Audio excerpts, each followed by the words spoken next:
When men say they don't want women to work because they want to protect women, let's just get it clear. It has nothing to do with protecting women. The manosphere talking about how actually, women being financially dependent on men is a good thing for women because women aren't meant to work in corporate environments and it makes them masculine and deeply unhappy. And to be honest, there might be some truth to that, but it actually is a twisting of what is actually happening to suit their narrative so that they can maintain control over women.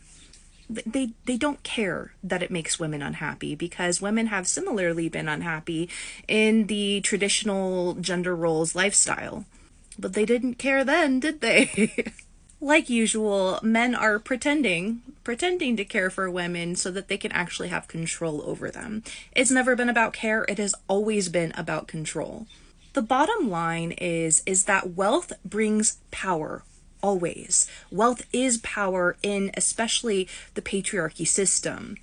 And the reason they don't want women to work is not because it's going to make them masculine or unhappy or it goes against their feminine coding or whatever. It's because they don't want these women to have the power not to choose them.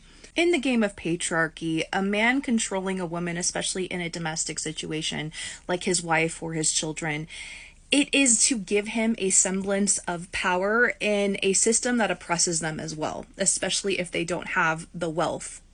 You take away them being able to control their wife and children means that you take away literally everything that keeps them subdued in a patriarchal society.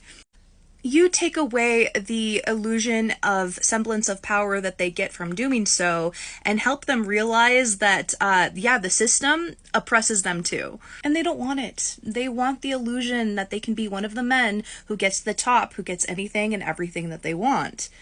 And don't get me wrong, this capitalistic, narcissistic, patriarchal system is an illusion that is pushed on everyone. Okay, women included.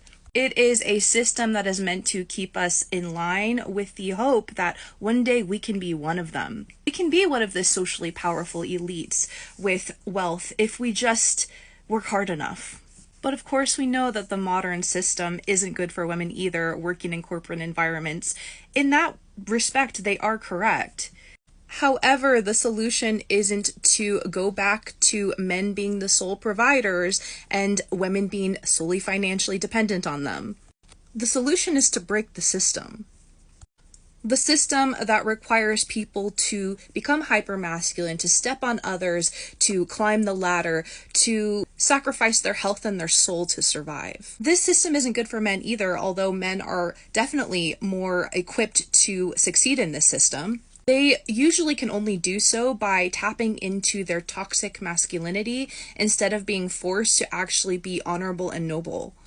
This system rewards toxic masculinity and can take even those men with good intentions and turn them into a toxic masculine because that is what is necessary for them to succeed and to survive. It is a system that produces toxic masculinity and keeps women and the feminine subjugated under it. The solution is to provide career pathways for women who are typically more creative and who need a different kind of lifestyle to be able to make money. We are not built like men. We do not do well with the 9-to-5 job. We need other avenues, more creative, more emotionally fulfilling, and more restful avenues for women to make money. You want to know what it is? Because it's happening. It's happening right now. This divine feminine revolution is taking over through social media. It's through the internet. It's through alternate ways of making money, and women, they're figuring it out. I'm still on the path myself. I'm not there yet, but I'm hoping that I will be. And now women no longer have to be either masculine to survive, or if they're feminine and have more of that feminine disposition, dependent on a man. Now we're getting to a point in history, thanks to the internet, that women can make a living and still be deeply feminine and able to work in a feminine, restful way. In this system, money is power, and men don't want women getting it. Not because they care about you, but because they want to control you.